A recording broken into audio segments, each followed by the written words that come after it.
জুলাই আগস্টের গণঅভ্যুত্থানে সারা দেশে শিক্ষার্থীরা অধিকার আদায়ের দাবিতে রাজপথে নেমে আসে।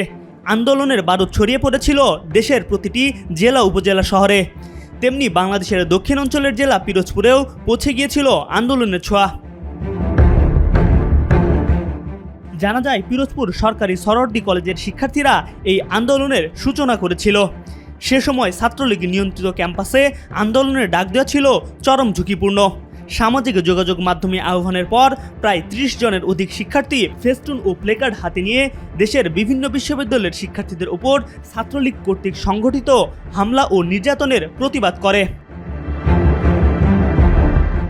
তবে এই শান্তিপূর্ণ কর্মসূচিতে ছাত্রলীগের পক্ষ থেকে হামলা চালিয়ে শিক্ষার্থীদের কাছ থেকে ফেস্টুন প্লেকার্ড ছিনিয়ে নেওয়া হয়। পরদিন এই হামলার প্রতিবাদে পুরো শহরে মানববন্ধন ও প্রতিবাদ কর্মসূচি শুরু হয়। ঢাকা ইউনিভার্সিটি সহ বিভিন্ন পাবলিক ইউনিভার্সিটিতে ছাত্রছাত্রীর উপর হামলা করে ছাত্রলীগ।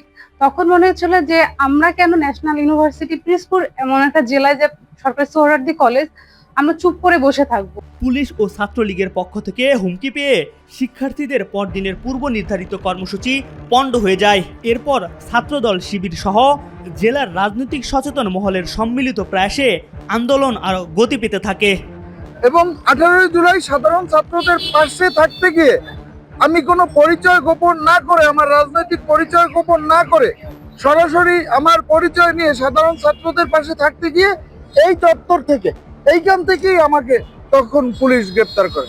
এরপর 19 জুলাই আন্দোলনে যুক্ত হন পিরোজপুর সরকারি উচ্চ বিদ্যালয়ের 2019 ব্যাচের প্রাক্তন শিক্ষার্থীরা। কেউ কেউ পূর্বে ছাত্রলীগের সঙ্গে যুক্ত থাকলেও বিবেকের তাড়নায় তারা আন্দোলনে যোগ দিতে থাকে। সেদিনকে হচ্ছে 60+ স্টুডেন্ট ছিল যারা হচ্ছে আমরা আন্দোলন করছি। সেদিনকে হচ্ছে প্রশাসন ছিল আমাদের থেকে বেশি। এই দিন থেকেই আন্দোলন আরও ব্যাপক রূপ ধারণ করতে থাকে। পিরোজপুর শহরের পুরাতন বাসস্ট্যান্ড এলাকায় শিক্ষার্থীরা জড়ো হয়ে বিক্ষোভে অংশগ্রহণ করতে থাকে। পিরোজপুরে প্রথম আন্দোলন শুরু হলো 16 তারিখ। ছাত্র শিবিরের আমাদের কেন্দ্র থেকে স্পষ্ট ঘোষণা ছিল যে যারা শিবিরের চেনে এবং যারা পরিচিত তারা কখনো আন্দোলনের সামনে থাকতে পারবে না, তারা আন্দোলনের পিছন থেকে লিড দেবে।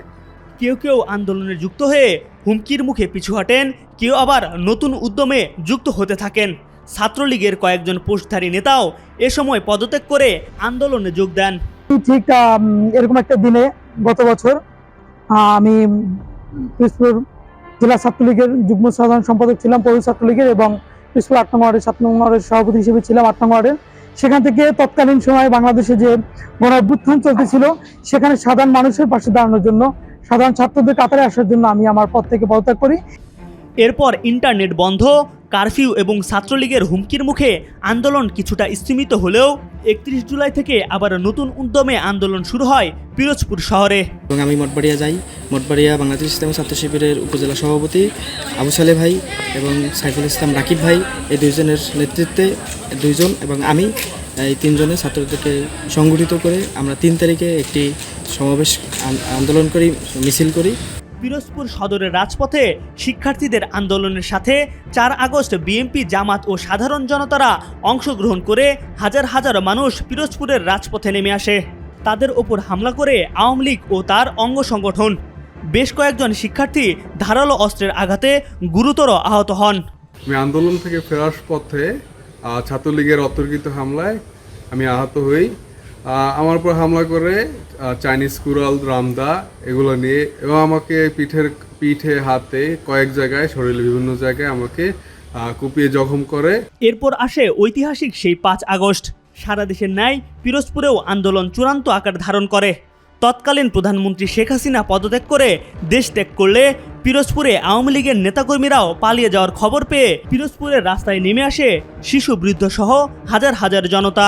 বিজয় মিছিল আর উল্লাসে ভরে ওঠে পিরোজপুরের রাজপথ আর অলিগলি।